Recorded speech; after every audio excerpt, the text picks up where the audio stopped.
everyone, welcome to the History of Football channel. Today I'll be doing my instant match reaction to the game which just finished between Everton and Bournemouth. Everton won, Bournemouth nil. Everton are staying in the Premier League for another year, the 70th year in a row in the top division that Everton have been in there.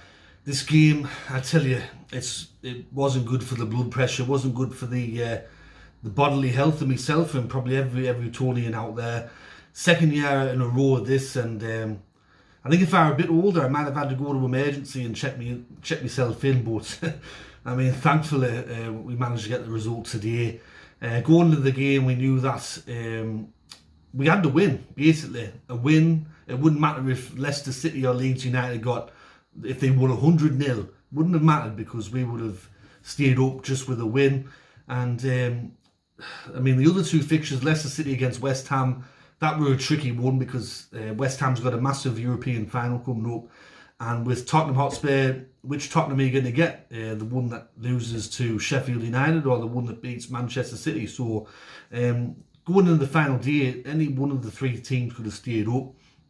And then early on with this match, I will say one thing. The Everton crowd at Goodison Park today was probably the loudest that I've ever heard in all my time supporting Everton, because I know that we've had some massive games last year where we had all the stuff going outside the ground and the smoke and the banging on the coach and all that caper, but today it was so loud. The fans really pushed on the team, and I thought that we started well in that first half. Throughout the first half, it was very cagey. Bournemouth were content on the ball, but whenever we had a chance, once the ball got up to Gray or Iwobi, we just lacked ideas, which has been something which has happened throughout the entire year. There was a few times where Gray would try to milk a penalty. The referee today, I think, had a clear instruction that he wasn't going to be falling for any of that from either side. He was just going to wave clear on if someone was going to take a dive like that. There was two big chances in the first half, both of them coming to Idrissa Gana Gueye, who I think hasn't scored a goal for Everton since he's been back at the club. He's on a goal scorer, but I think the second attempt that he had, it was a very good save from the Bournemouth goalkeeper. Meanwhile, over at the King Power Stadium, Leicester City got a goal through Harvey Barnes, who was a player that I've always really liked. Harvey Barnes, I've always rated him as a player. He scored for them. And the pressure was on us because with the way things were going, Leicester City were going to win.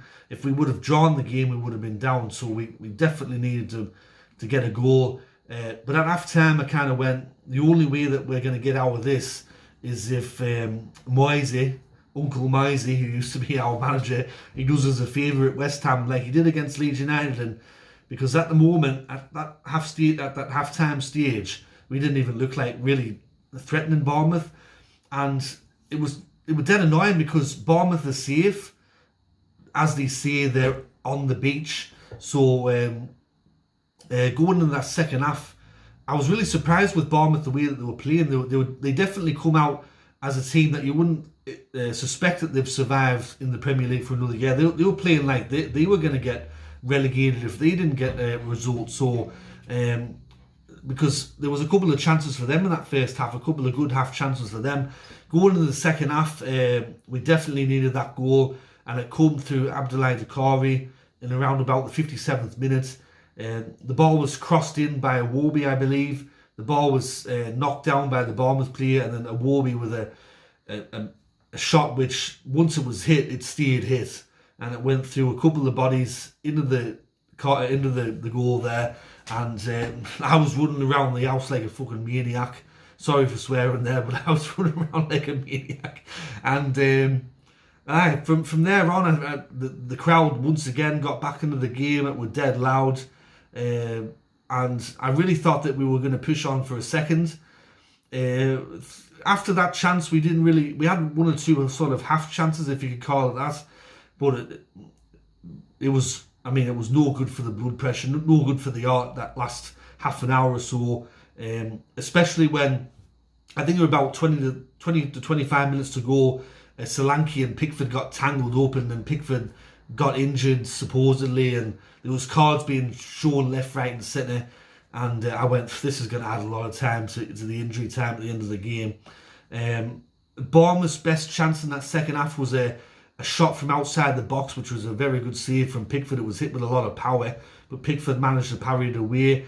Also, I thought that when Kiefer Moore come on for Bournemouth, even though he hasn't scored since, I think, just before the World Cup started in the league, I thought that he gave Everton a lot of problems there. 10 minutes of injury time. Over at the King Power Stadium, it were 2-1 in favour of Leicester City there. West Ham managed to get a goal back after it were 2-0, but West Ham didn't do us any favours today.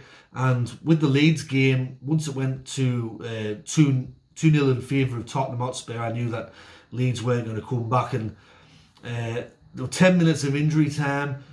There wasn't really much action between both sides. It was mainly kept in the middle of the pitch, and we managed to hold on for that win, which keeps us in the Premier League for another year. I almost had a stroke. I'm pretty sure a lot of other Evertonians had a heart attack or a mini stroke. It's no good for the blood pressure, but we managed to stay in the Premier League for another year. I just want to say, in regard to the teams that have been relegated, I'm a person that I'm someone that is not a fan of laughing at other teams getting relegated or putting shite on other teams that get relegated. Getting relegated is no good for anyone. Even if it were an Arsenal or a Liverpool, two teams I don't like, I still wouldn't celebrate if they got relegated. Leicester did their all today to stay up. Unfortunately, they just fell short.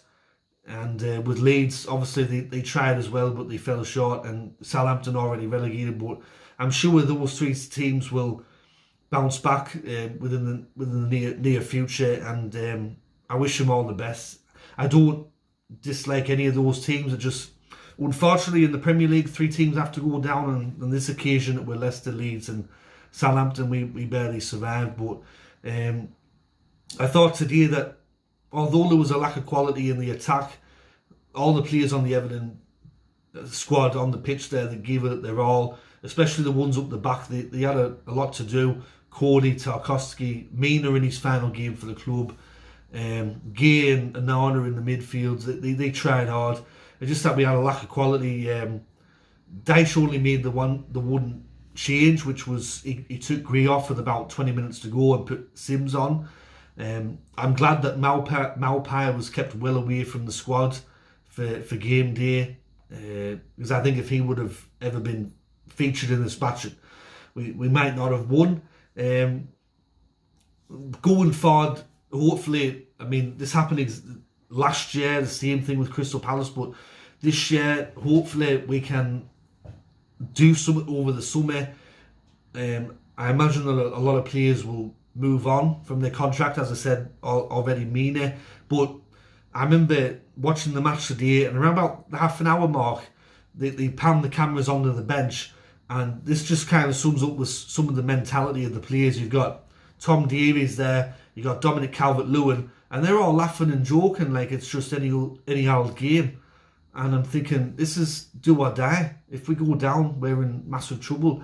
And for them to be laughing and joking, that just sums up, I think, them as players and their mentality. It's because, as I've seen on Facebook in the past, I've seen players, I've seen fans go, there's players in the past for Everton and other clubs that they've played through broken bones or some really serious injuries, and then you get people like Calvert-Lewin, they go, I've got a groin strain, I can't play today. We really needed Calvert-Lewin today, but I think in the summer, hopefully there's some major changes in the board. Hopefully some of the deadwood that's at the club, they get moved on, because as I watched the post-match interviews there with Conor Cody and Jordan Pickford, both of them said that this can't go on for another year. Last year was already strenuous and stressful enough. This year was even closer to relegation and even worse for us. We can't go through another year of this, especially when we've got all this stuff hanging over the club, the potential points deduction, the building of the new stadium. The last thing that this club needs is relegation. I know that you get some opposition fans, like Aston Villa supporters, Newcastle United supporters, that go, Oh, we got relegated, and it was good. It was in the long run, it was good for us because it gave us a reset. But I see those supporters online. I go, but yous weren't building a new stadium. Yous weren't. You didn't have a transfer embargo when a potential points deduction over your head. Yous just went down, and that was it. With us, we've got all this other stuff. We don't need that, and I think hopefully going into next year things change, because they're going to have to. Because if Everton go down, we might not come back to the top division for a long time. But thankfully, we got the win today. We stay up. I've filmed this video a bit after the game, so I managed to calm down a bit. I've tried not to swear in this video because obviously I don't want to get strikes from YouTube because I am monetized. So in the end, we stay up just again. Bournemouth are a good opponent today. Unfortunately for Leicester, Leeds and Southampton, they go down, but hopefully they bounce back up. And also, as I said in my video last year, I just want to say to all the trolls over there on Instagram and Facebook every week for the last 9 months, 10 months, welcome the Championship, best stadium in Championship. Have fun in the Championship, have fun at playing at Millwall away and all this type of stuff. Thanks for coming. I mean, I'm not going to swear about it. Thanks for coming. Thanks for wasting all your time throughout the year, taunting us on social media, saying all this type of stuff. Once again, we stay up. And a special shout out goes to this year, particularly Newcastle United. Whenever we lost a match, you'd have lots of Newcastle United fans coming on our pages and saying welcome the Championship and have fun in the Championship and all that. And even when they were winning, I think even after they battered Tottenham Hotspur, what was it, 6-1, they were coming on our page going, ha ha, Everton, you're going to go down. So I don't know what the obsession is there, maybe because Pickford's a Mackham and he's in goal for us, but thanks for wasting your time throughout the year and taunting us. It never got you anywhere. So we stay up another year in the Premier League, and I might not show it, the emotion, but off camera I'm a lot more vocal, a lot more swear words, a lot more other stuff involved. So anyway, Premier League season's done and dusted, but I'll catch us all later next year for more reviews of Everton games. But stay tuned for some other videos. I got more forgotten football grounds coming up, more former football grounds. I recently did one on Highbury for Arsenal Stadium. Well, it used to be called Arsenal Stadium, but a lot of people called it Highbury. Go check that out. And I also did the Goodison Park Stadium tour last week. Go check that out. And I'm also on TikTok, Instagram and Facebook. Go check out those pages. But once again, this has been History of Football. And I'll catch us all later in the next one. Up the toffees.